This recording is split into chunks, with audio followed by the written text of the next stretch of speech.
We are all very busy, whether it's grocery shopping or waking up early in the morning to spend time with God or get a quick workout in, coming home after work and cooking meals for our family, keeping up with the maintenance and the aesthetics of our self-care routines, even doing simple things like laundry. Everybody needs to reflect at mid-year on their planning process, and I'm going to show you my tools today. This is a true mesh of some of my favorite books and routines that have brought me to today, in a routine and a system that works for me. The 12-week year is a staple in the sense of it exposed me to what it means to plan quarterly. But Free to Focus is my absolute fave book, and that is going to make much more sense later in this video when we get to my planner. But I love how it takes the approach of rooting being organized and systemic in self-care rather than trying to get more things done. And I always recommend picking up Atomic Habits if you're interested in going a little bit more granular in your day-to-day. This is going to really break down how to take something like losing weight and break it down granularly in a way that really allows you to successfully thrive. So, how do I start my planning and what does my mid-year reset look like?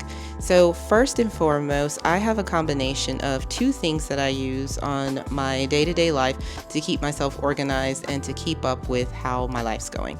The first one is Notion, and for a lot of you, I know you're fans of Notion. For those of you who have never heard of Notion, it is basically an online platform that allows you to create pretty much whatever you want. For most people, they use Notion to keep themselves organized. You can create planning calendars, templates, project planning, and what I use it for is pretty much how to keep up with my own self-care maintenance and routines. So here you can see I am spending some time updating my Notion. I update it every quarter. So July requires me to go in and do an update. I like to go in. I really don't change much of the content. I usually basically change the outlook. Here I've changed the banner picture to be a little bit more conducive to the summertime. During winter, it looks a lot more Christmassy and winter-like.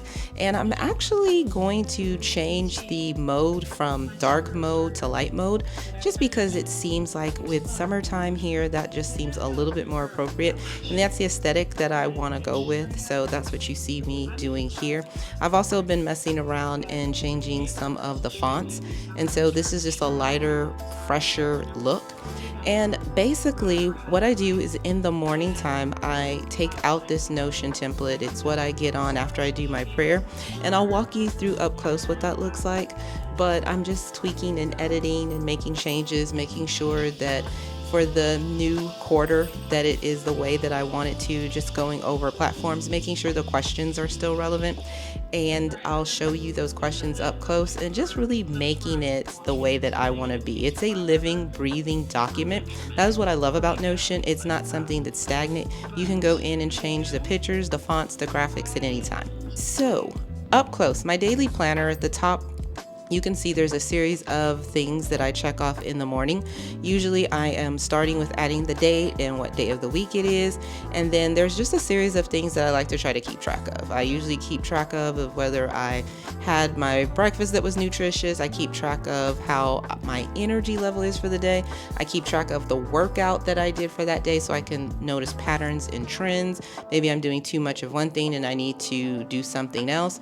I even keep up with how my energy level feels, if anything is hurting or injured. I also try to keep up with that, see if there's any correlations to, maybe my knee is hurting, but I've been doing a lot of lower body, and my moods in general, just how I feel. The rest of my template is built out to look at logs on, what time I went to bed the previous night, kind of some of the grooming routines, and then I start my day with a checklist of making sure I did Bible study, pre-workout, just nuances that are specific to me. And then what else is in here is also there's an area for the ability to do monthly reflections and planning. And then there's even a bar that tells you how much time is left in the week, how much time is left in the month and in the year and in the quarter. So you can get an understanding if are you really on track with your goals throughout there. And I have places where I can edit and do some brain dumping. I also have my 12-week year goals off to the side so I can change those weekly and be very mindful each morning of what I said I wanted to do. And then there's a place where my calendar is embedded, and then I have my radio embedded too as well.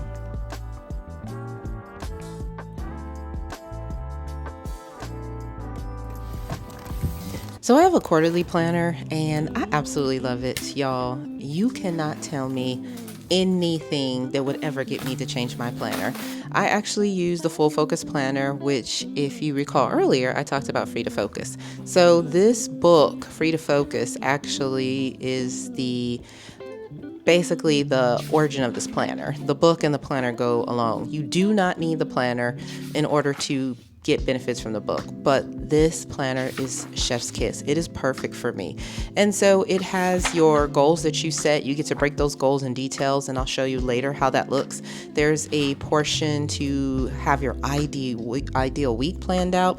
There's a portion to go into and map things out as far as your daily rituals go, and I'll also show you up close what that looks like later on. And it's just overall a planner that I feel is conducive and perfect for what my needs are. And yes, it is quarterly. So that's one thing that's kind of, if that's not your thing, then you will not enjoy this planner. I think it runs $49. So you're basically having to set it up every quarter. But I just like being able to, number one, reset. Like, I've had a planner for a year, and y'all, by the time you get to like month 5 or 6, those planners are either falling apart or it's just, I don't know. I don't like to have anything that long. So this is actually my current planner for May through June. And so I'm going to show you some parts of it so you can kind of get an understanding of how I use it and why this planner is so important. And I, like I said, absolutely love it. Now, I have taken components of the 12-week calendar and the 12-week system. I've taken components of Free to Focus, and I have just found what works perfectly for me and what I find is beneficial. So what I like to do and what I think is really important is that this calendar has something called a weekly preview. And so every week you have to sit down and reflect before you plan the next week on how the current week goes. So you look at the things that you're proud of and that you accomplished. You talk about what worked and what didn't. And so I like to go back and look at the things that I said I was going to do. And I usually do my weekly previews on Sunday afternoon, but I often add the meetings and the agendas for the following week, Friday afternoon or Saturday, before I leave work on Friday, or I may do it Saturday if I have some free time. But the actual reflecting and sitting, I usually do that on Sunday afternoon. So with the planner, the first thing you do on the new one that I just got is you're obviously going to put your name, you're going to put the quarter. So for this planner, it was July through September, and then you identify your goals. So let's say, for example, and I'm just going to go through this quickly, your goal is to grow 250 subscribers. So there is a place where you can identify why you want to do that, what the steps are you want to take to do that, what your reward will be if you actually accomplish your goal. And this is giving you something to kind of look forward to. There's the 12-month view, where if you want to plan projects out ahead of time, like I said, there's the daily ritual component, which I'll show you in detail in my old planner what that looks like. You can see in my old planner where you have to go in and actually calendar the dates, where for some people they don't like that. They want the planner to have the dates and everything on it. Here you can see my daily rituals. So I wake up in the morning. This is pretty much what my routine looks like. This is if my day is exactly the way it needs to be. There's a place for an ideal week. And I already talked about the weekly preview, but I feel like that is the key staple in being consistent, is making sure. So each day I identify what my goals are. I put a check if I do them. Off to the side are my prayers. And then I time block my day out. There is a place on the planner to do that, but I just like to do it on a post-it note. And then I cross out as the time goes by throughout the course of the day. Time blocking works for me. And if I don't get something done at the end of the day, I highlight it and then I carry that item over for the next day. So this is my planner and these are my tools. If you want me to do more on Notion or the Full Focus Planner, let me know. Be sure to subscribe and like.